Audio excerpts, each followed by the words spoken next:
Bismillahirrahmanirrahim. Assalamualaikum warahmatullahi wabarakatuh. Alhamdulillah wassalatu wassalamu ala Rasulillah Sayyidina Muhammad ibn Abdullah wa ala alihi wa sahbihi wa wala wala hawla wala quwata illa billahi al-aliyyil azim. Yang kita hormati, yang kita muliakan guru kita bersama Al-Mukarram wal-Muhtaram Kiai Haji Faisal Muhammad Ali Nurdin LCMA beserta Umi Hajjah Tuti Dahlia. Mudah-mudahan Allah berkahi umur beliau berduanya dan Allah jadikan hidup dan kesempatan yang Allah berikan manfaat dunia akhirat. Kita hormati Gus Fadil, ya, kita hormati Ustaz Qamaruddin, Kepala SMTS, ya, Ustaz Bahrun dan yang lainnya semuanya. Ini mudah-mudahan berkah dunia akhirat buat kita semuanya.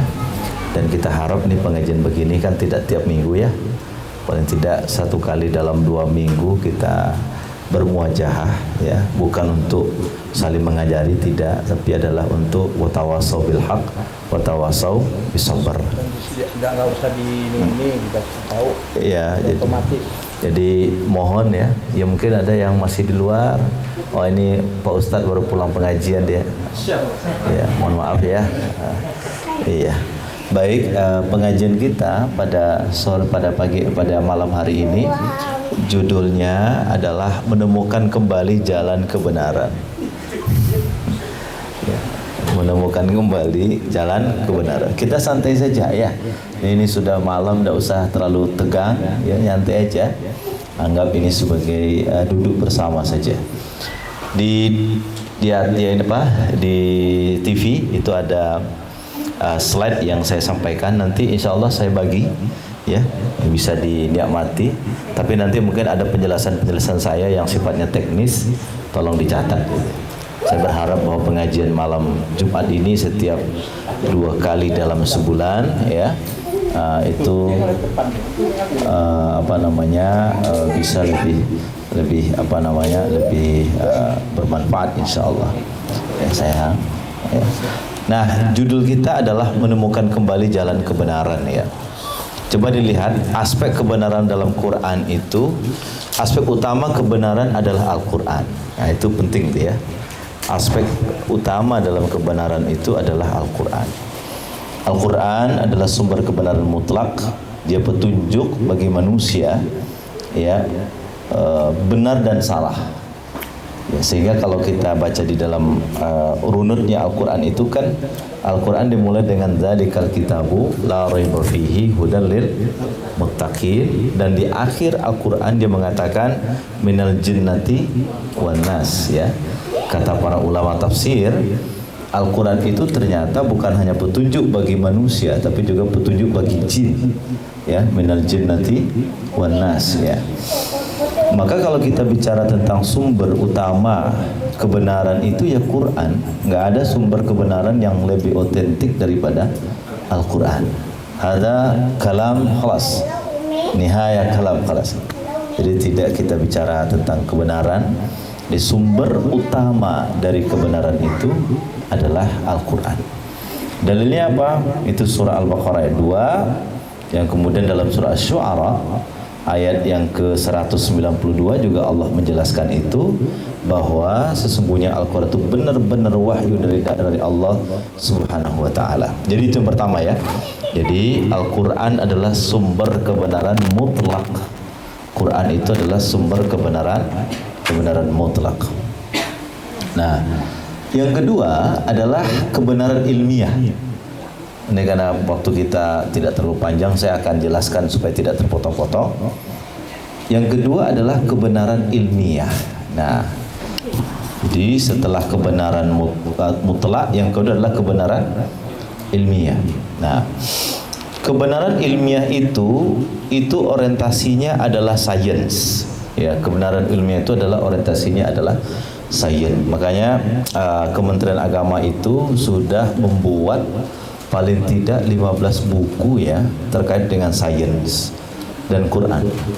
Ya, setelah Quran sebagai kebenaran mutlak, kebenaran kedua itu adalah kebenaran ilmiah. Ya, kebenaran ilmiah. Ilmiah itu apa? Kebenaran yang ada basis epistemologinya. Ada basis epistemologi. Epistemologi itu artinya cara pendekatan. Ya, kalau kita misalnya baca dalam sejarah, Al-Quran pertama kali turun itu kata Nabi kan, kata Jibril apa? Iqra. Yang kedua apa? Iqra. Yang ketiga Iqra. Iqra itu diulang berapa kali? 3 kali. Nah, Pak Nazaruddin Umar itu selalu mengatakan kenapa Iqra itu diulang 3 kali? Itu adalah sumber kebenaran ilmiah. Iqra yang pertama itu what I read, apa yang saya mau baca. Ya, itu harus. Jadi Iqra yang pertama itu apa? What I read, apa yang saya akan baca. Nah, apa yang dibaca itu kan tidak dijelaskan apa yang dibaca. Iqra bismi rabbikal ladzi khalaq, ya kan? Dalam ilmu bahasa itu kalau ada sebuah kata perintah tidak disebutkan objeknya, maka perintah itu berlaku untuk umum. Betul kan? Iya Ustaz Fahmi ya? Iqra, bacalah. Tidak disebutkan apa yang mau dibaca. Berarti perintah membaca itu berlaku untuk umum. Ya baca Quran, ya baca alam, ya baca sains, itu namanya kebenaran ilmiah. Kalau yang dibaca Quran itu kebenaran mutlak, ya kan? Jadi kalau yang dibaca itu adalah ayat-ayat tanziliyah. Ayat tanziliyah itu apa? Apa itu ayat tanziliyah? Inna nahnu nazzalna dzikra. Itu ayat tanziliyah. Quran itu ayat tanziliyah. Tapi ada ayat disebut dengan ayat kauniyah. Ayat kauniyah itu adalah scientific, ilmu, kebenaran ilmu itu. Nah, jadi pertama Iqra, bacalah. Apa yang mau dibaca? Apapun yang dibaca. Itu what I read itu. Yang kedua Iqra itu adalah bagaimana cara membacanya. Itu metodologi. Yang dibaca benar, tapi kalau cara membacanya salah, hasilnya juga salah. Ya sesaat ya. Yang dibaca Quran tapi cara membacanya salah, maka hasilnya juga akan salah. Saya sering menyampaikan begini. Ada hadis mengatakan begini, umirtu an uqatilan nasa hatta yashhadu alla ilaha illallah. Saya diperintahkan untuk membunuh manusia sampai dia menyatakan la ilaha illallah. Hati-hati, itu dia mengatakan uqatila, bukan aktulu. Ya kan?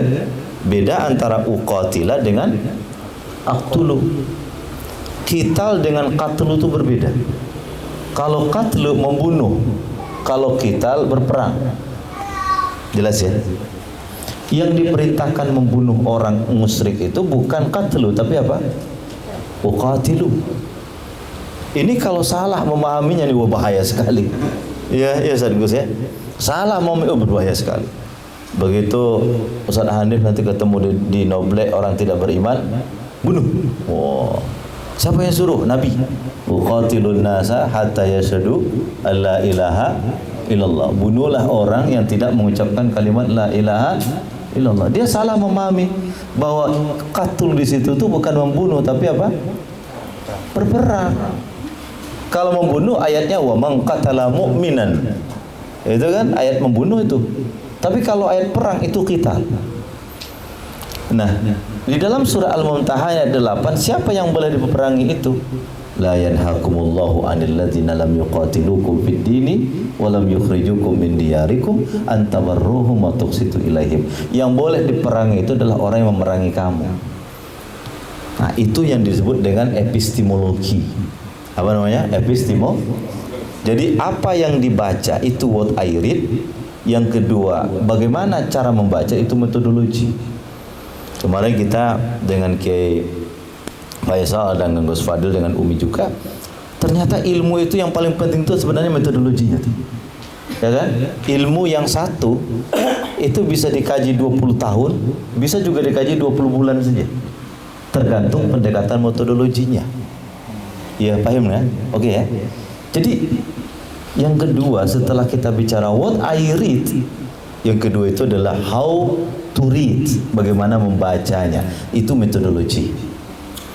Itu metodologi. Iqra yang ketiga itu teman-teman, setelah Jibril tadi mengatakan Iqra berapa kali? 3 ya. Iqra, Iqra, Iqra. Baca, baca, baca. Iqra pertama apa? bagaimana cara apa yang saya mau baca. Iqra yang kedua, kumaha cara membacanya, itu epistemologi. Iqra yang ketiga itu kata para ulama adalah setelah dia paham cara membaca, bagaimana mengaplikasikan yang dibaca, how to applicate. Ya, jadi what I read, how to read, and how to applicate. Tiga itu.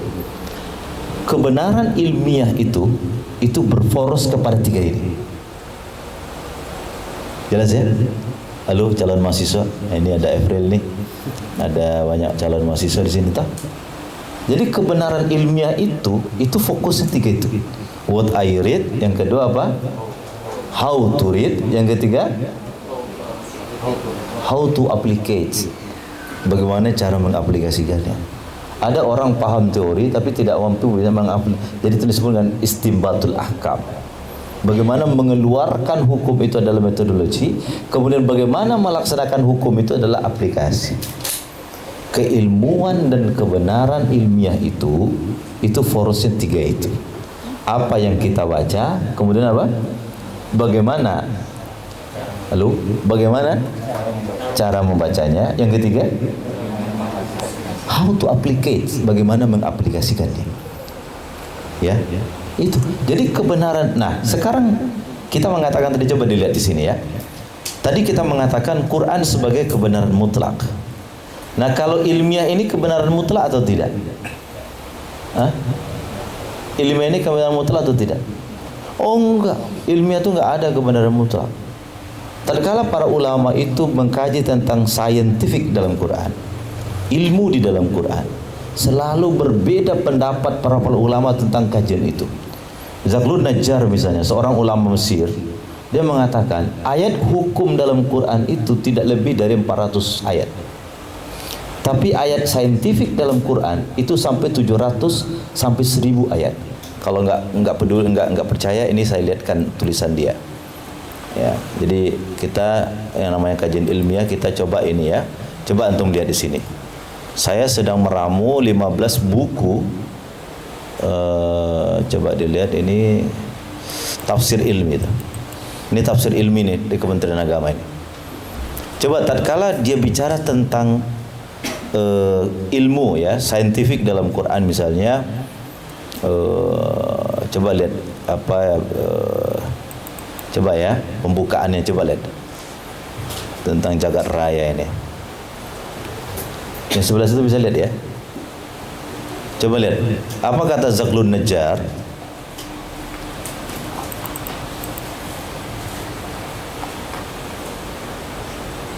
Ini kita sedang ekstrak menjadi buku kurikulum ya, dengan Bandung. Nah, sebentar. Nah, nih. Oh, bukan di sini. Intinya begitu ya. Nantilah kita ini menghabiskan waktu kita nanti. Oke, sampai di mana tadi? Bahwa kebenaran Quran itu kebenaran mutlak. Kebenaran ilmiah tidak mutlak, dia nisbi, relatif. Apa yang benar sekarang belum tentu benar besok. Dan apa yang benar besok belum tentu benar yang akan datang. Jadi kebenaran ilmiah itu kebenaran yang saintifik dan dia tidak mutlak. Nah, kenapa kebenaran ilmiah itu menjadi syarat daripada sumber kebenaran? Karena kata Cak Nur, itu ada bukunya Cak Nur di situ. Saya kutip dari bukunya Cak Nur, Nurkhalis Majid. Alam itu diciptakan oleh Tuhan itu dengan 3 prinsip ini. Yang pertama prinsip kebenaran, yang kedua tidak ada kebatilan di dalamnya, yang ketiga kemanfaatan. Ilmu itu 3 tuh. Ya, ilmu itu 3. Ilmu itu sumbernya kebenaran, ilmu itu adalah tidak ada kebatilan di dalamnya, ilmu itu adalah kemanfaatan. Jadi kalau kita bicara tentang sumber kebenaran ilmiah misalnya di dalam Al-Quran itu, maka kita akan berbicara tentang kebenaran yang sifatnya saintifik. Tapi kebenaran saintifik itu tidaklah kebenaran yang mutlak. Dia kebenaran nisbi. Kebenaran apa? Nisbi relatif ya. Oke, ini 3 prinsip penciptaan alam dalam Quran ini. Yang pertama sumbernya kebenaran. Apa ayatnya? Apa ayat itu? Wa ma khalaqnas samaa wal arda wa ma bainahuma batila. Berarti kalau tidak ada batil berarti dia benar, ya kan? Ya kan? Nah, apa kemanfaatan juga Allah mengatakan apa? Inna fi khalqis samawati wal ardi wa ikhtilafil laili wan nahari la ayatin liulil albab. Itu kebenaran yang bermanfaat bagi manusia. Ya, walaupun nanti kita dalam kajian-kajian tasawuf itu dibedakan albab, fuad, sadar dan salah. Kita udah masuk ke situ dulu. Sudah berapa? 2 ya. Al-Quran sebagai kebenaran mutlak. Yang kedua apa? Kebenaran ilmiah. Kebenaran ilmiah itu sifatnya nisbi, relatif, ya. Kenapa saintifik itu menjadi sumber kebenaran? Karena tatkala Allah menciptakan alam semesta itu 3 prinsipnya. Kebenaran, tidak ada kebatilan, dan kemanfaatan. Dari mana ini saya dapatkan? Dalam bukunya Nurkhalis Majid. Tatkala dia mengeksplorasi tentang saintifik dalam Quran, dalam sejarah postmodern, dia mengatakan bahwa Quran itu, alam itu diciptakan dengan kebenaran. Ya kan? Di Jepang itu kan ada riset penelitian bahwa air ini kemudian kalau ditiupkan ayat-ayat Quran berubah kristalnya jadi baik. Kan begitu kan? Jagat raya salam semesta juga begitu. Ya, Pak Nazarudin Umar tuh sekarang Bukunya namanya The True Power of Water. iya, ada tuh di ya. Kemudian Pak Nazar itu selalu bercerita tentang epistemologi irfani. Apa dia bilang? Coba lihat, ini saya ingin mengajak kita semua. Di Makassar itu ada seorang pengusaha besar, ada punya lahan pertanian, ya. Kemudian tanahnya diriset, dibawa ke Jepang. Begitu diriset tanahnya, kemudian hasil risetnya itu tanah ini cocok ditanami pohon ini, katakanlah begitu ya. Nah, ada orang tua di kampung sana. Orang tua di kampung itu nggak sekolah sampai doktor, tidak melakukan penelitian riset di laboratorium. Dia cium tanah itu, dia cium pohon yang mau ditanam, dicium tanahnya, kemudian dicium pohon yang mau ditanam. Dia mengatakan orang tua ini tanaman tidak cocok ditanam di sini. Dia ciumnya itu, ya. Dia bilang apa? Ini tanaman tidak cocok ditanam di sini. Tapi karena pengusaha ini telah melakukan riset melalui penelitian ilmiah di Jepang bahwa tanah ini dengan unsur seperti ini itu bisa ditanami pohon seperti ini. Akhirnya udahlah, Pak, ini sudah hasil riset, sudah. Kalau Bapak nggak percaya silahkan dilakukan. Kata orang tua ini, saya nggak paham apa-apa, cuma firasat saya ini nggak bisa ditanam di sini. Udah, karena hasil riset ditanam tuh baru. Begitu ditanam, 5 bulan kemudian mati tuh semua. Barulah di situ dia mengatakan bahwa kenapa kok apa yang dicium oleh orang tua yang tidak sekolah tadi itu lebih akurat daripada hasil riset di laboratorium tadi itu. Inilah yang disebut dengan mukasyafah. Disebut dengan apa? Antara dia dengan alam itu sudah bersahabat, sehingga apa yang dia cium, apa yang dia rasakan, this true, itu adalah kebenaran. Walaupun menurut riset yang sesungguhnya ini benar dia. Ternyata setelah dia pahami secara ini salah. Coba orang-orang tua kita dulu kan begitu ya, ingin melaut ini, istrinya beliau kan dari Maluku dulu. Orang-orang Maluku dulu, orang-orang Buton Sulawesi itu kalau ingin melaut itu nggak perlu, dia tinggal melihat arah angin aja tuh. Ya, dilihat ya saya ya. Dia ingin melihat langit. Oh, ini nggak cocok nih. Ini, ya kan? Sehingga ada sebuah teori tentang sosial tentang angin itu kan, dia mengatakan kita tidak mungkin merubah arah angin, tapi kita bisa menyikapi arah angin itu. Ya kan? We cannot change wind direction. Kita tidak akan mungkin merubah arah angin, but we can choose. Kita bisa memilih arah angin itu. Nggak bisa. Angin dari timur kita merubah ke barat, nggak bisa itu. Bisa hancur kita. Tapi we can choose. Tapi kita bisa memilih sikap kita terhadap arah angin itu. Itu disebut dengan bagaimana orang itu bisa. Nah, alam ini itu secara saintifik diciptakan untuk menjadi sumber kebenaran, tapi sumber kebenaran ilmiah, tidak sumber kebenaran mutlak. Kalau sumber kebenaran mutlak itu apa tadi? Al-Quran. Sunnah itu kebenaran mutlak enggak? Sunnah itu. Nah, ayo. Sunnah itu apa yang dikatakan Nabi itu kebenaran mutlak enggak, Ustaz? Ustaz Fahmi? Mutlak enggak ya? Mutlak ya? Apa dalilnya kira-kira? Wa ma yantiqu 'anil hawa in huwa illa wahyun 'allamahu syadidul quwa. Yang mengajarkan itu adalah malaikat datang dari Allah. Jadi apa yang dikatakan oleh Nabi Muhammad itu kebenaran mutlak selama ranahnya agama, selama ranahnya din. Tapi kalau ranahnya non agama itu tidak kebenaran mutlak. Waktu dulu Nabi ke Madinah, kemudian ada tradisi menanam pohon kurma begini. Kata Nabi, coba tanya begitu, hasilnya nggak bagus. Dia lapor sama Nabi, ya Rasul, kami telah menerapkan apa yang kau lakukan. Kata Nabi, itu urusan antum a'lamu bi umuri duniakum. Makanya Al-Imam Tantawi itu membedakan antara apa ilmu Nabi yang dianggap sebagai syariah, apa yang disampaikan Nabi dianggap non syariah. Jadi seluruh perkataan Nabi yang bersifat syariah itu ilmiah, kebenaran mutlak maksud saya.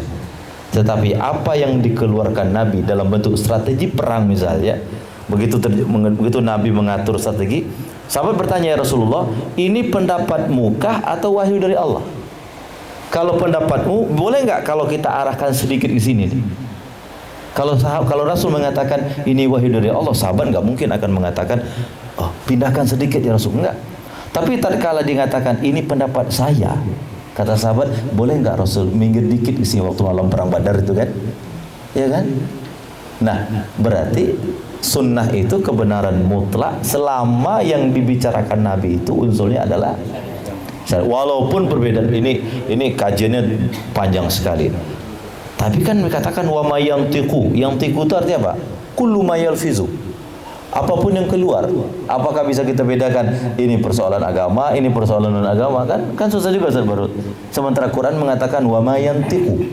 Yantiqu itu berarti apa? Wa ma yalfizu. Apa yang keluar, apa yang terlafaz dari Sayyidina Muhammad sallallahu alaihi wasallam. Itu kebenaran yang kedua adalah kebenaran ilmiah. Yang ketiga teman-teman sekalian, ini kebenaran historis. Tatkala Al-Quran menjelaskan misalnya di dalam surah Yusuf tentang cerita-cerita sejarah masa lalu, apa kata Quran? Maka haditsan yuftara walakin tasdiqal ladzi baina yaday. Apa yang diceritakan itu bukanlah cerita bohong, tapi tasdiqan, ada sebuah kebenaran di situ. Jadi kebenaran historis itu juga menjadi sumber daripada kebenaran. Makanya pembelajaran sejarah itu sebenarnya, kalau kita lihat di dalam Al-Quran, tatkala Quran bercerita tentang sejarah, itu kan tidak pernah secara detail bercerita tanggal, bulan, tempat kejadian, nggak pernah secara detail, ya kan? Tapi bercerita tentang substansi. Pernah nggak sih Quran bercerita tentang Nabi Yusuf dengan Zulaikha itu bicara tanggal? Pernah nggak? Coba dalam Quran itu, tatkala bicara Nabi Yusuf dengan Zulaikha dalam surat Yusuf, dia bicara tanggal nggak sih? Enggak bicara tanggal dia. Dia bicara apa coba? Hah? Dia bicara tentang substansi, ya kan? Begitu Nabi Yusuf keluar, ya, kemudian wanita-wanita yang sedang berada di situ, waqatta'na aydiyahunna, kemudian dia memotong tangannya dan dia tidak terasa itu. Dia kan Quran tidak bicara apakah dia potong tuh malam, pagi kah, siang kah, waktu duha kah, atau dia setelah makan kah itu buah atau tidak, kan tidak diceritakan. Ya Nabi Musa juga begitu. Ya kejadiannya, tapi apa yang disampaikan secara isyarat dalam sejarah itu sebuah kebenaran. Makanya sumber kebenaran yang kelanjut adalah kebenaran historis. Ya kan? Maka Quran menceritakan kisah umat sebelumnya, Nabi Nuh, Nabi Ibrahim, Nabi Musa, Nabi Isa, itu sumber daripada kebenaran. Apa kata Quran tentang sejarah itu terhadap Nabi Muhammad? Linusabbita bihi fuadaka. Apa yang kami ceritakan itu wahai Muhammad terhadap kisah-kisah sebelumnya itu, linusabbita bihi fuadaka, supaya hatimu tenang dalam menjalani hidup ini. Kamu dibohongi wahai Muhammad, dulu Nabi sebelumnya juga dibohongi itu. Kamu diusir wahai Muhammad, Nabi sebelumnya juga diusir. Cerita-cerita kenabian atau yang disebut dengan prophetic histories. Prophetic histories itu adalah cerita-cerita kenabian itu semuanya dalam konteks kebenaran, linusabbita bihi fuadaka, supaya hatimu tenang wahai Muhammad. Kamu diusir sekarang nih, gak usah kamu ragu. Dulu Ibrahim dibakar tuh, ya kan? Kamu sekarang di ini, kamu. Nah, ada mahasiswa saya bilang begini, Pak, enak ya di zaman Nabi, ya sahabat-sahabat itu kan langsung bertemu dengan Nabi, ya kan? Sekarang kita kan tidak bertemu Nabi. Saya bilang, kalau kamu di zaman Nabi, mungkin kamu bukan jadi Abu Bakar, tapi kau jadi Abu Lahab, Abu Jahal. Saya bilang. Kenapa? Karena sejarah-sejarah itu belum ada, ya kan? Kita percaya sama Nabi karena sudahlah banyak orang yang menceritakan Nabi itu. Coba lihat, kalau ada orang sekarang menceritakan sama antum tentang sebuah cerita yang sangat tidak masuk akal, antum percaya nggak? Ragukan itu. Dulu sahabat waktu diceritakan tentang sejarah Isra dan Mi'raj, Nabi mengatakan, saya baru pulang dari Mekah, dari Palestina, naik ke langit ke-7, ya, kemudian kembali lagi. Itu kan belum pernah dicerita dan belum pernah didengar sebelumnya itu. Lalu kita dituntut untuk percaya, ya kan? Nah, kalau sekarang kita bicara tentang sejarah Isra Mi'raj, oh iya ada ayatnya, ya kan? Oh iya, waktu saya masih kecil dulu Ustaz saya menceritakan itu. Sudah banyak telinganya mendengar sejarah itu. Kalau di masa awal Islam kan tidak, kan? Makanya begitu terjadi peristiwa Isra dan Mi'raj, orang terbagi 3, kan? Yang percaya, makin percaya, siapa namanya? Abu Bakar, sehingga disebut dengan As-Siddiq.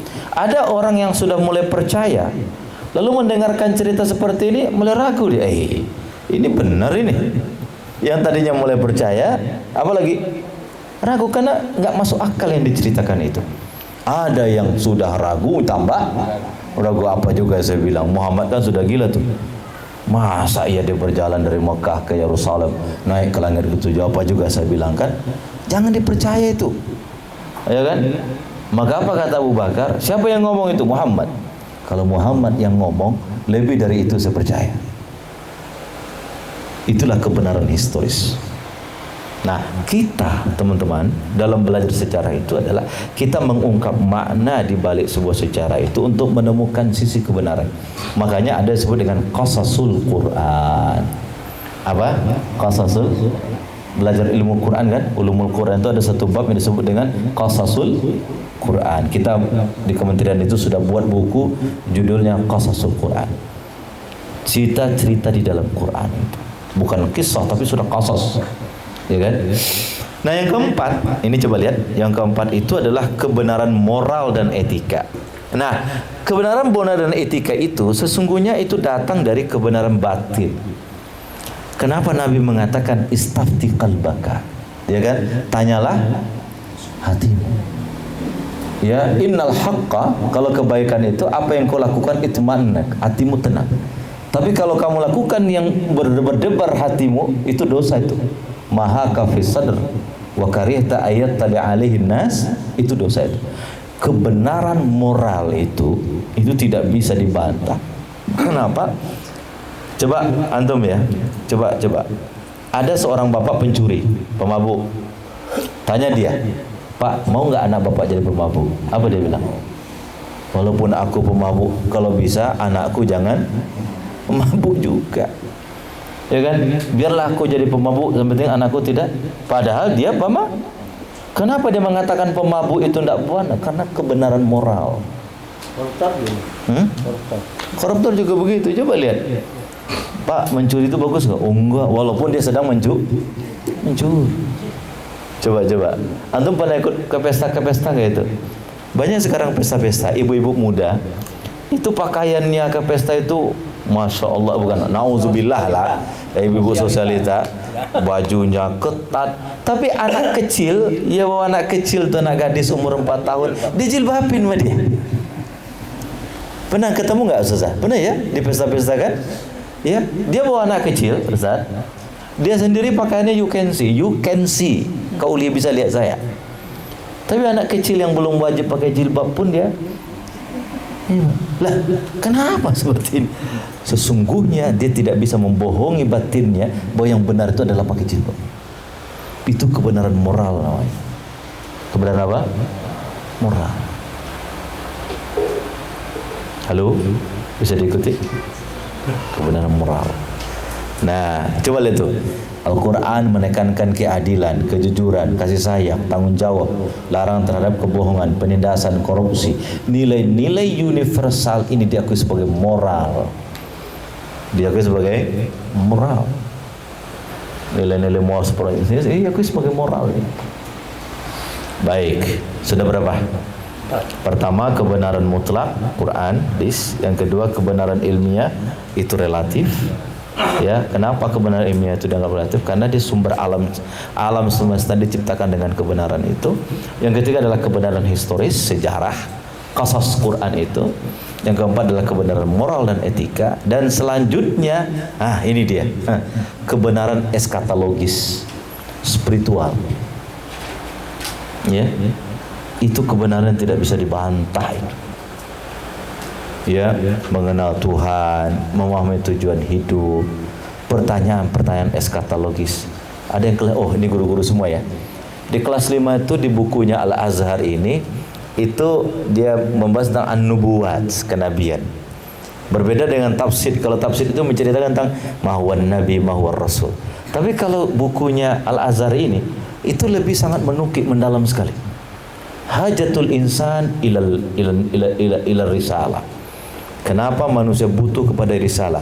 Salah satu yang diungkap dalam buku itu, kelas 5 itu diajarkan bahwa hunaka as'ilatun ta'ridu 'alan nas 'alan nufus. Di sana ada banyak pertanyaan yang muncul dalam jiwa manusia. Tahtaju ilal bayanis sahih. Dia butuh kepada jawaban yang benar. Ya, wal jawabus sahih fi hadzal bab ma ajabahu syar'u. Ma ajabahu Allah wa rasuluh. Hadza huwa ijabah, hadza huwa jawabun sahih. Tatkala ditanya, Anda hidup ini untuk apa? Itu adalah kebenaran spiritual itu. Ya. Pergi pagi, pulang sore. Nanti malam, besok begitu lagi. Dari hari menjadi minggu, minggu jadi bulan, bulan berubah jadi tahun. Yang tadinya tidak ada rambut putih sudah mulai ada rambut putih. Yang tadinya masih kuat sekarang sudah lemah. Itu pertanyaan-pertanyaan itu kalau dijawab itu akan memunculkan kebenaran yang kita sebut dengan kebenaran apa? Kebenaran spiritual. Nah, ya, sudah berapa tadi? 5 ya. Ada kebenaran apa tadi? Mutlak. Yang kedua ada kebenaran ilmiah. Yang ketiga ada kebenaran historis, ada kebenaran moral dan etik, kemudian ada kebenaran spiritual. Ini kalau bisa dipoto tuh. Ada Al-Quran, ada ilmiah, ada historis, ada moral, ada spiritual. Ini siklus ini. Nggak bisa orang lari dari ini. Ya, makanya gambarnya kita bikin tuh. Anda mau lari gimana pun akan kembali ke situ tuh. Ya. Mau lari dari Quran akan kembali ke Quran itu. Lari dari ilmu akan kembali kepada ilmu. Lari dari sejarah akan kembali kepada sejarah. Lari dari moral akan kembali kepada moral. Lari kepada spiritual akan kembali kepada spiritual. Kenapa? 5 ini teman-teman, itu adalah sumber kebenaran. Min masadir al-haq fil Islam.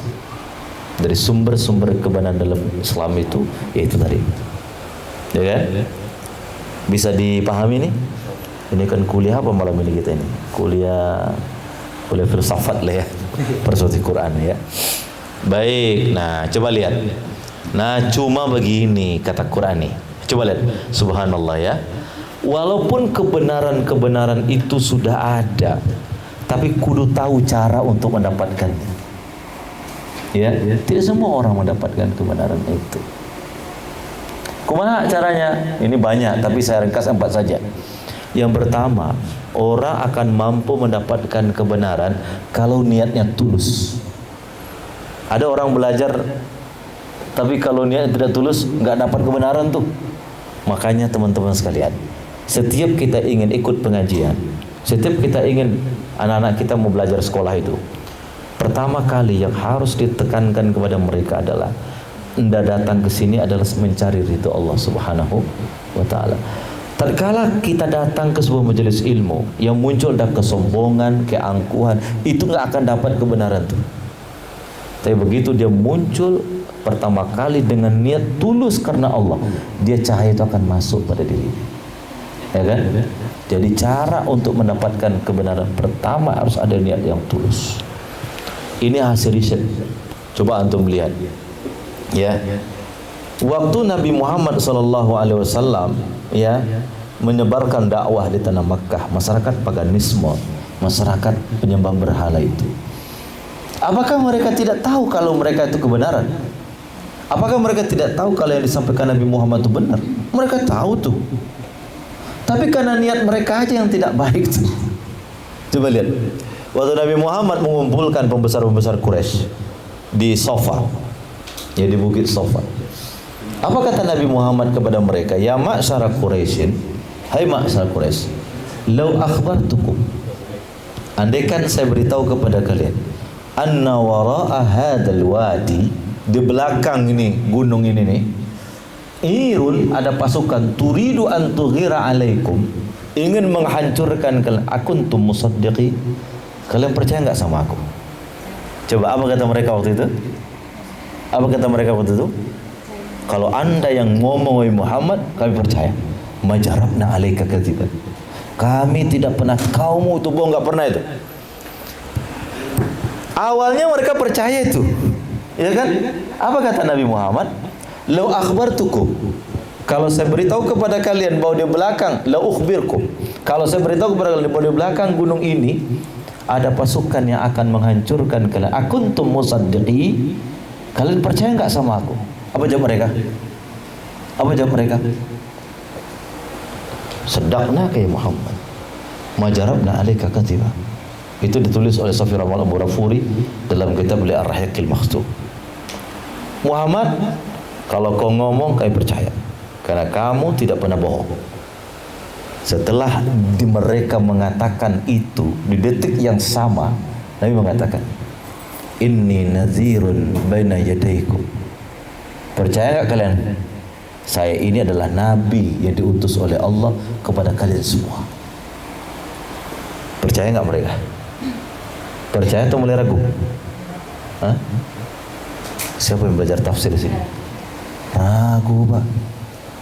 Abu Lahab angkat tangan. Tabban laka ya Muhammad sa'iral ayyami alihaz jama'atana. Muhammad, celaka kau. Apakah hanya untuk mengumpulkan apakah hanya untuk menyampaikan kami kau adalah nabi, kau kumpulkan kami di sini? Eman betul kau ya.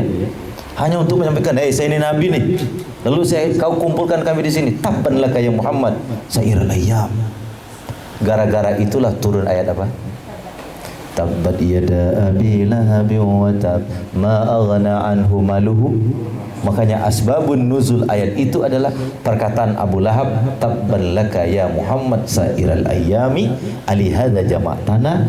Itu kenapa dia tidak percaya? Lo barusan dia bilang apa? Percaya. Muhammad, kalau kau ngomong percaya kami. Majarabna alaika kadziba. Kami enggak pernah lihat kau bohong Muhammad, enggak pernah. Tapi tadi kalau disampaikan aku nabi, langsung kok kami enggak percaya. Kenapa? Niatnya enggak tulus. Niatnya tidak safwatul qalbi. Itu cara untuk mendapatkan kebenaran. Makanya waktu saya dulu di kampus itu,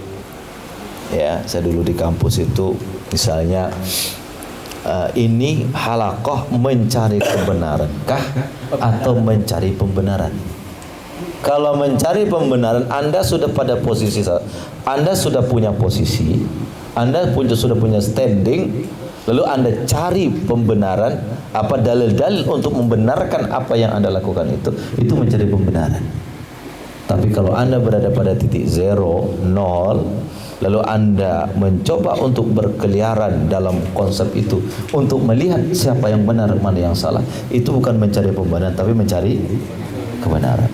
Jadi teman-teman sekalian, ya, untuk mendapatkan kebenaran ini kudu harus ada niat yang tulus, ya, safwatul qalbi, Itu harus itu anak-anak kita ini ya kita ajar dia pertama kali tuh ya harus dibersihkan dulu tuh hatinya tuh. Untuk tulus hatinya tuh untuk mendapatkan li'annal kan dulu kan waktu ya karena cahaya kebenaran itu kan syakautu ila waqi'in su'a hifzi fa arsyadani ila tarkil ma'asi fa akhbarani bi anna al-ilma nur wa nurullahi la yuhda las itu cahaya. Ya tadi Umi kan posting itu bahwa salah satu cara untuk mendapatkan kusuk jauhi maksiat. Kenapa? Tatkala maksiat itu masuk di hati kita, berlumur hitam hati itu, dia susah untuk mendapatkan kebenaran. Ya kan? Susah tuh. Baik. Yang kedua, nah ini juga walaupun niatnya tulus, tapi caranya tidak benar, salah juga. Maka yang kedua, ikuti petunjuk. Ikuti petunjuk itu maksudnya itu, kalau ada rule-rule yang harus diikuti untuk mendapatkan itu, ikuti itu. Ya. Dulu di SPS UIN Jakarta itu, orang kalau belajar hadis tidak usah menggunakan ilmu hadis. Orang belajar Quran tidak perlu pendekatan ulumul Quran. Sebab menurut mereka ulumul Quran mendekati Quran itu namanya LGBT. Tahu nggak LGBT? Perempuan dengan perempuan itu lesbian, laki-laki dengan laki-laki itu gay. Jadi kalau ilmu Quran jangan dekati dengan Quran. Kalau Quran jangan dekati dengan ilmu Quran. Disitulah kesesatan itu muncul. Tatkala Anda ingin mendapatkan kebenaran, tapi tidak mau ikut rule mendapatkan kebenaran itu, nggak bisa mas. Kata guru saya dulu, Anda kalau ingin belajar fikih, ikuti itu ilmu fikih, ya kan, Ustaz Habib ya.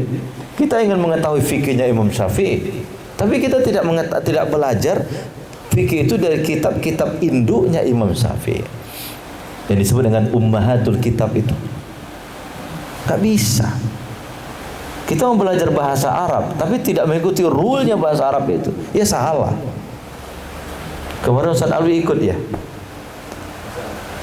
Uhibbu al-imra'ata wa tazawwajtu imra'atan. Uhibbul imra'ata wa tazawwajtu al-imra'ata. Bedanya di mana? Yang benar yang dua. Yang benar yang dua. Iya kan? Apa? Coba, uhibbu al-imra'ata wa tazawwajtu imra'atan. Uhibbu al-imra'ata wa tazawwajtu al-imra'ata. Gak jodoh. Iya kan? Itu dulu yang pertama itu cinta sejati. Tapi gak jodoh ya? Yang kedua ini cinta gombal. Kenapa? Uhibbu al-imra'ata, saya cinta perempuan. Wa tazawwajtu imra'atan. Al-imra'ata pertama itu pakai alif lam, imra'ah kedua tidak pakai alif lam. Berarti imra'ah yang pertama berbeda dengan imra'ah yang kedua. Kan?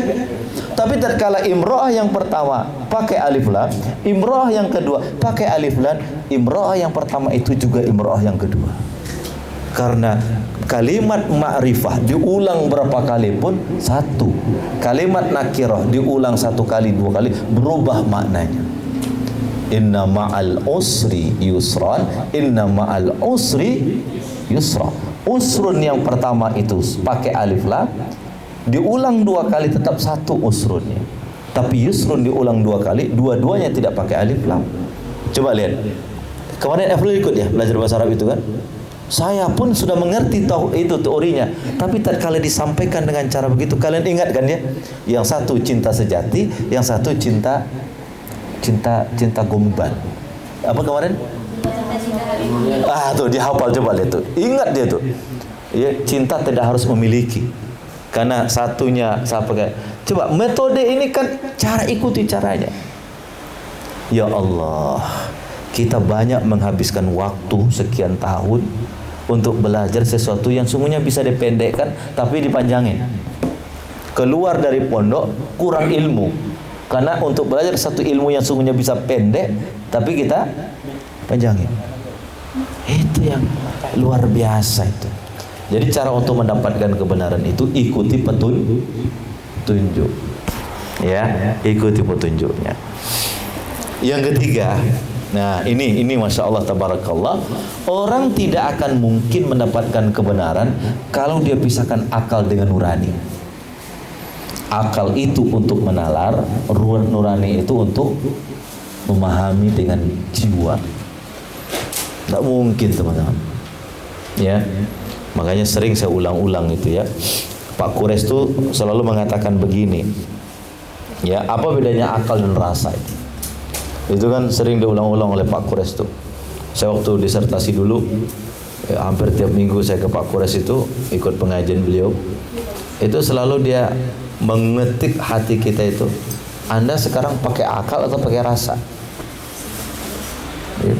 Kan beda tuh antara aklu dengan syak, perasaan. Berbeda itu, sesuai yang sangat berbeda. Oke, saya tidak terlalu panjang di sini, waktu kita juga sangat pendek ya. Nah, ini sudah jam berapa? Udah 1 jam aja kita ngomong ya. Oke. Baik. Type. Jadi cara untuk mendapatkan kebenaran tadi, pertama apa? Niat harus tulus. Yang kedua, ikuti petunjuknya. Ya. Kalau bahasa sekarang itu, gunakan sumber-sumber yang otoritatif. Sumber-sumber yang al-masadir al-mu'tabarah. Ya, itu sumber-sumber yang otoritatif itu sebutnya al-masadir al-mu'tabarah. Kalau baca kitab, ya, bacalah kitab-kitab yang sumbernya otoritatif. Ya. Sumber-sumber yang otoritatif. Yang ketiga, gunakan akal dan nurani. Yang keempat, nah ini yang keempat nih teman-teman ya. Konsisten dan sabar. Kita tahu kebenaran, tapi kalau nggak konsisten, aduh, jauh kita tuh. Ya kan? Saya sering bawa jamaah itu haji, umroh lah. Umroh teman-teman yang ibu-ibu sosialita itu ya. Di Mekah, pakai jilbab. Dalam-dalam jilbabnya Gus. Sampai ke ininya, sampai ke apa? Sampai ke sininya Umi, apa namanya nih? Bukan, sampai ke betis. Itu jilbab sampai ke betis. Begitu sampai di Bandara Soekarno-Hatta, buka jilbab dia. Ya, nggak konsisten. Itu disebut dengan istiqomah. Ya Gus ya? Apa namanya? Istiqomah. Jadi kebenaran itu akan muncul. Makanya kan begini. Salah satu prinsip ilmu laduni itu apa yang disebut? Man amila ma'alima. Ini sering disampaikan oleh Pak Nasar. Apa? Orang yang katakan wa Rasulullah ilman ma'ada. Man amila ma'alima 'allamahullahu ma la ya'lam. Orang yang mengamalkan apa yang dia tahu, ilmunya makin bertambah. Halo? Ya? Dan kepentingan sesaat, orang bisa membolak-balikkan kebenaran. Hati-hati. Ya, karena ini bertentangan dengan hatinya, kepentingan dia, yang benar jadi salah. Yang salah jadi benar kalau kepentingannya musuh. Makanya kalau ingin mencari kebenaran, Anda harus lepaskan dari seluruh kepentingan apapun. Sebab bisa jadi kebenaran yang disampaikan itu mendobrak, mentabrak, bahkan menghancurkan kepentinganmu. Ya kan gitu ya. Minuman keras itu haram apa halal? Haram. Tapi kata pabrik minuman keras, ini haramnya setengah aja Pak, ya, supaya pabriknya jalan terus. Ya kan? Jalan terus. Nah ini. Kemudian apa lanjutnya? Nah coba lihat ya, ikuti petunjuk, ini kebenaran. Ya, bacalah Quran pemahamannya dengan benar, gunakan tafsir, pahami konteks. Kemudian gunakan akal dan hati nurani, ini ayat-ayatnya. Ya. Dari itu saya simpulkan. Nah, konsisten dan sabar. Oke, mudah-mudahan kita termasuk generasi yang peduli kepada kebenaran. Kuntum khaira ummatin ukhrijat linnas ta'muruna bil ma'ruf wa tanhauna 'anil munkar wa tu'minuna billah. Nah, inilah Apa yang menghalangi orang untuk mendapatkan kebenaran nih? Hawa nafsu, kesombongan, kebodohan, fanatik buta. Ini orang kalau sudah ini nih susah nih. Hawa nafsu. Ya. Hawa nafsunya tuh. Walau ittaba'al haqqu ahwa'ahum. Dalam surat apa itu? Al-Anbiya kalau enggak salah ya. Walau ittaba'al haqqu ahwa'ahum lafasadatis samawati wal ardu wa man fihinna. Kalaulah kebenaran itu ikut kepada nafsu manusia, bumi ini hancur, langit ini hancur, kehidupan ini hancur. Ya Allah. Makanya jangan hawa nafsu itu penghalang utama daripada kebenaran. Ya, kalaulah kebenaran itu ikut kepada hawa nafsu manusia, bumi ini hancur dah. Yang ngomong siapa? Khaliqis samawati wal ardh, Rabbul alamin, Allah. Jadi kalau hancur ekonomi kita, hancur politik kita, hancur semuanya itu karena hawa nafsu yang tidak terkendali itu. Ya, hari ini undang-undang zakat sedang disahkan. Udah baca belum keputusannya undang-undang zakat? Nah, nanti baca ya. DPR sekarang DPR ini lagi banyak sensasi ini, ya. Undang-undang haji udah. Undang-undang haji udah kemarin. Jadi dirjen berubah jadi kementerian. Jadi haji sudah tidak lagi di Kementerian Agama, nanti akan muncul Kementerian Haji dan Umrah. Oke. Yang kedua takabur, al-kibr. Kibr itu membuat orang tak. Asjudu liman khalaqta tina. Apakah saya mungkin sujud kepada yang kau ciptakan dari tanah?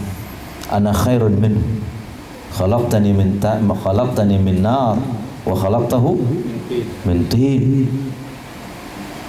Orang kalau sudah sombong susah Pak untuk mendapatkan kebenaran. Oh sudah, jangan kau ajarin saya. Ya, saya lebih dulu makan garam daripada kamu. Makan garam. Sejak kapan makan garam standar untuk mendapatkan kebenaran? Jangan kamu ya nasihati saya. Saya ini tokoh di sini. Sejak kapan kebenaran itu standarnya tokoh? Al-haqqu la yuqasu birrijal. Oh, itu dulu saya doktrin itu waktu saya jadi kader PKS. Ini kader PKS. Sekarang enggak boleh PKS. Dulu saya Gus, kalau pertama kali ngaji PKS, al-haqqu la yuqasu birrijal. Kebenaran tidak terstandarisasi oleh tokoh. Ya, nggak ada itu. Ya, nggak ada itu Ustaz. Saya ini tokoh. No. Kebenaran itu bukan tokoh. Kebenaran itu bukan tokoh. Bukan kapan kau dilahirkan. Bukan karena makan garam lebih dulu, enggak. Orang kalau sudah muncul kesombongan susah untuk mendapatkan kebenaran. Makanya teman-teman sekalian, ya, mari kita tawadhu itu bukan berarti kita harus jalan loyo, enggak. Jalan loyo. Kenapa tawadhu? Itu generasi stroberi itu. Ya. Pakai mobil Ferrari bisa juga tahu. Bisa. Mobilnya Ferrari, ya. Rumahnya di PIK 15 biji. Ya, di Taman di Pondok Indah 25 gitu ya. Enggak apa-apa. Itu kalau kan dulu kan ada sahabat tanya sama Nabi itu. Pakai fara'u ya Rasulullah SAW, kalau ada laki-laki orang yuhibbu na'lahu jamil wa sawbuhu jamil. Innallaha jamilun yuhibbul jamal. Al-kibru, apa ciri-ciri kibr itu? 2. Batrul haqqi wa ghamtun nasi. Menolak kebenaran, meremehkan manusia, sombong. Ya. Tolak kebenaran, meremehkan manusia, itu sombong Ustaz. Ya, orang kecil semua di hadapan dia. Sombong itu. Orang kalau seperti ini nih susah pintar. Orang pintar itu apa ciri-cirinya? Dia bisa menundukkan kepintarannya untuk belajar. Itu orang pintar insyaallah. Ya, kalau dia sudah standarnya, saya ini pintar. Sudah, apapun yang di luar, Makanya ada ustadz pernah cerita sama saya, pengajian Pak. Ya, dia akhir penutup, dia bilang gini, Ustaz Amin, ya Ustaz Fahmi, hadirin sekalian, inilah yang bisa saya sampaikan. Yang benar datang dari Allah, yang salah dari saya sendiri. Kebetulan di depan itu ada jamaah salafi. Enggak ada benarnya, salah semua itu. Enggak ada benarnya, salah semua itu. Kan dia bilang, inilah yang bisa saya sampaikan, yang benar datang dari Allah, yang salah dari saya sendiri. Karena dia pengajiannya dengan orang ini enggak ada benarnya itu, salah semua itu. Saya pernah gitu ya. Iyalah, ini pengalaman hidup. Jadi, Saya ya. langsung dia begini nggak ngomong-ngomong begini langsung apa yang Anda sampaikan semua itu kecap. Nggak ada ilmunya. La haula wala quwata. Saya dulu di Makassar, tetangga saya itu orang Salafi.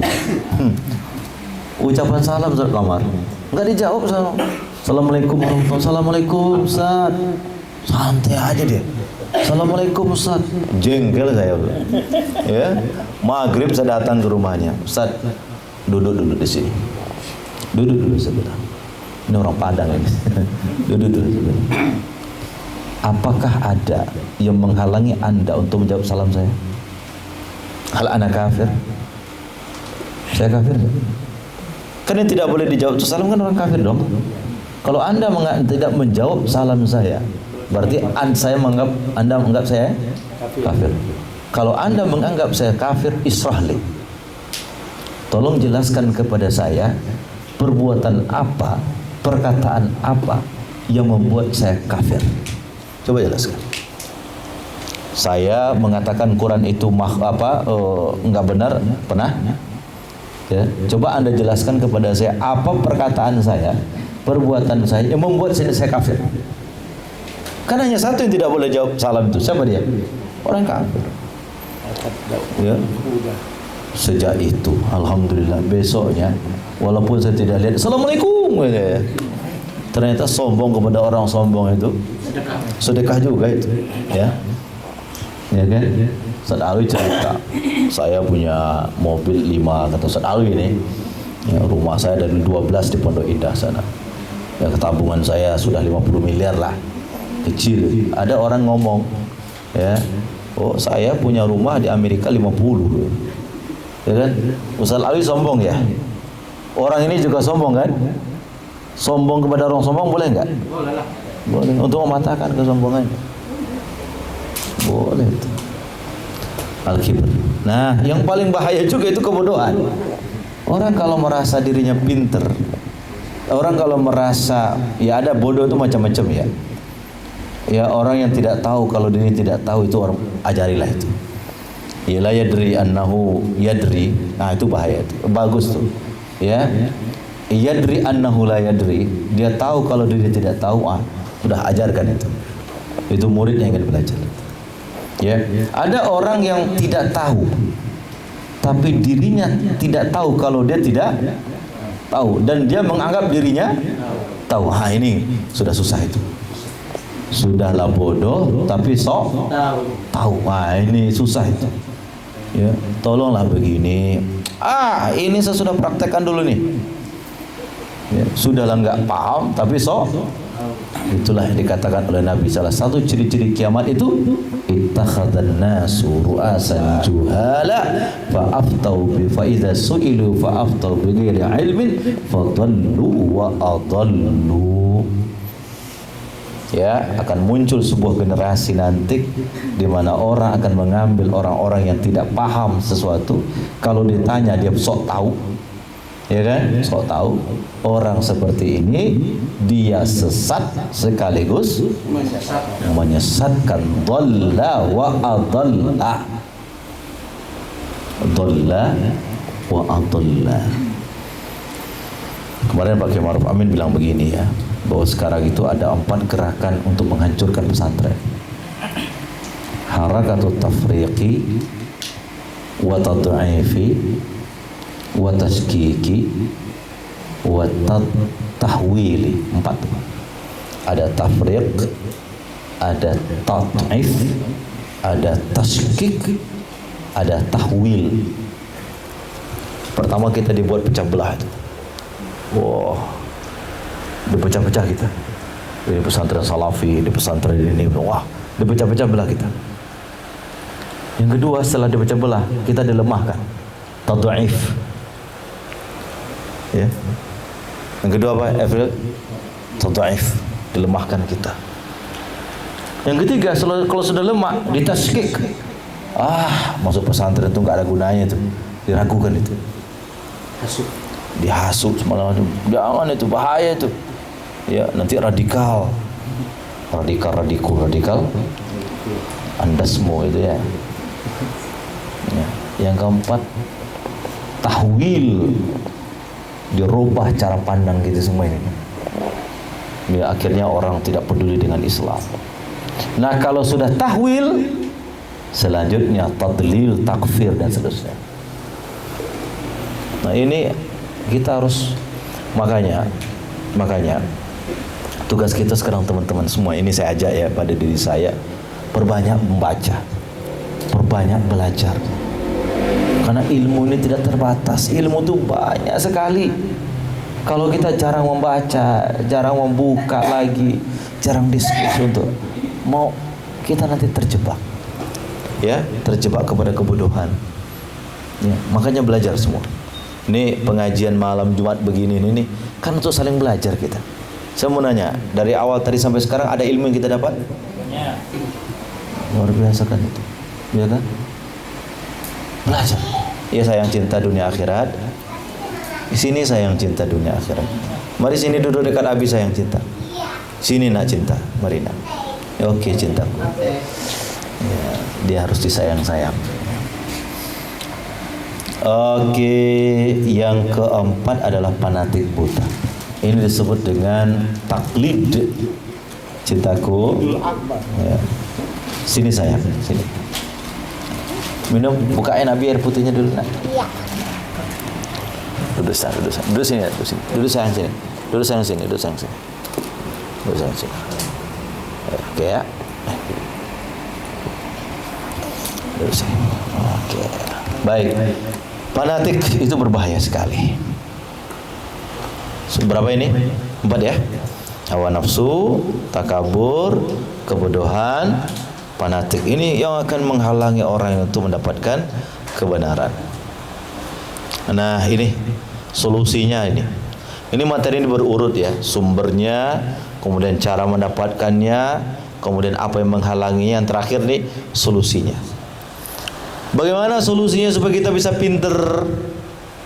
Kebenaran itu muncul, rendahkan hatimu, tawadhu, duduk datang belajar. Sayangku. Iya, sayang. Ya.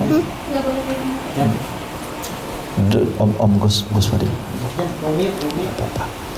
Tawadhu, rendahkan hati, itu solusi itu untuk dapat kebenaran. Tawadhu. Kalau ketemu orang saya nggak ada apa-apanya, ya, dia lebih pintar daripada saya. Supaya ada keinginan untuk belajar. Tapi kalau sudah ketemu orang, ece-ece itu, saya adalah orang hebat, sudah terhalang kita untuk mendapatkan kebenaran, ya.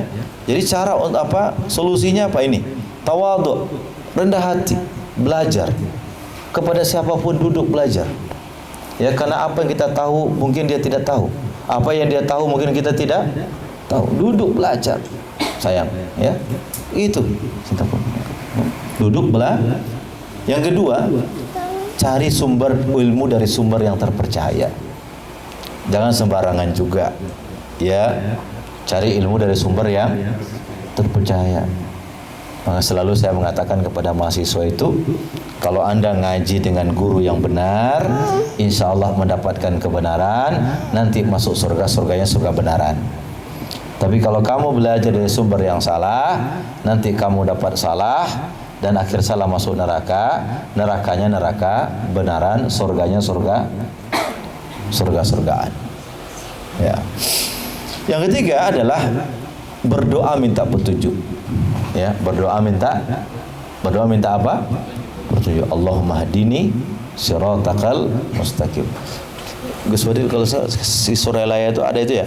Allahumma hdini siratakal mustaqim siratal anbiya wal mursalin. Ayo gitu kan?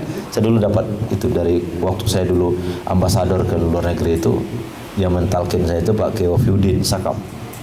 Ya, diajarkan itu. Jadi doa minta petunjuk, ya.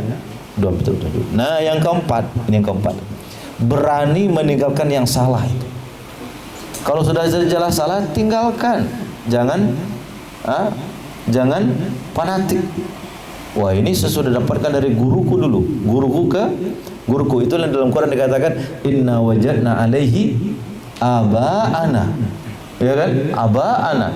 Bapakku, nenek moyangku sudah dulu begitu deh. Ya kan? Akhirnya apa?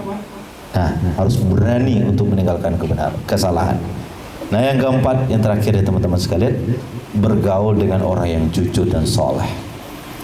Ya, alhamdulillah di pondok ini kan kita dapat siklus orang yang soleh. Insya Allah orang yang soleh, orang yang baik itu insya Allah akan membuat kita baik juga insya Allah. Ya, makanya cari teman yang baik-baik. Jangan cari teman sembarangan. Nanti kalau kita cari teman sembarangan juga susah. Nih habis materinya. Ya saya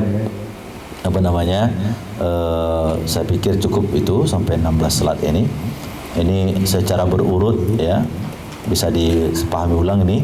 Jadi aspek kebenaran itu pertama kebenaran Quran, itu kebenaran mutlak, yang kedua kebenaran ilmiah, kebenaran nisbi, kemudian kebenaran historis, qasas, kemudian kebenaran moral dan etika, dan kelima adalah kebenaran spiritual.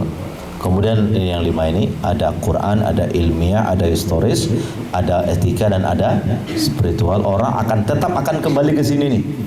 Ya, bagaimanapun orang akan kembali ke Quran. Bagaimana orang kembali kepada ilmiah. Nah, bagaimana cara mendapatkannya? Jadi 5-4. Ingat, 5 cara mendapatkannya berapa? 4. Niat tulus, ikuti petunjuknya, gunakan akal nurani. Yang keempat, konsisten dan sabar. Nah, kemudian apa yang menghalanginya? 4 juga tuh. Hawa nafsu, takabur, bodoh, fanatik. Jadi 5-4-4. Ya, 5-4-4. Nah, bagaimana mengobatinya? 5 lagi. Mengobatinya 5. Ya, yang pertama rendahkan hatimu, yang kedua cari ilmu dari sumber yang terbenar, yang ketiga minta petunjuk Allah, yang keempat berani meninggalkan yang salah, yang terakhir bergaulah dengan orang yang jujur. Jadi 5-4-4-5. Ya, sama-sama 5-4-4-5. 5 sumbernya, 4 caranya, 4 yang menghalanginya, 5 solusinya. Ini kan berurut seperti ini, insya Allah dapat ilmu kita, ya kan? Ya, jadi mudah-mudahan semuanya akan bisa kita ini. Baik, ini karena halaqah ilmiah, jadi saya ingin ada feedback dari teman-teman ya, daripada Ustadz. Silakan kalau mau ada yang bertanyakan, silakan. Terima kasih.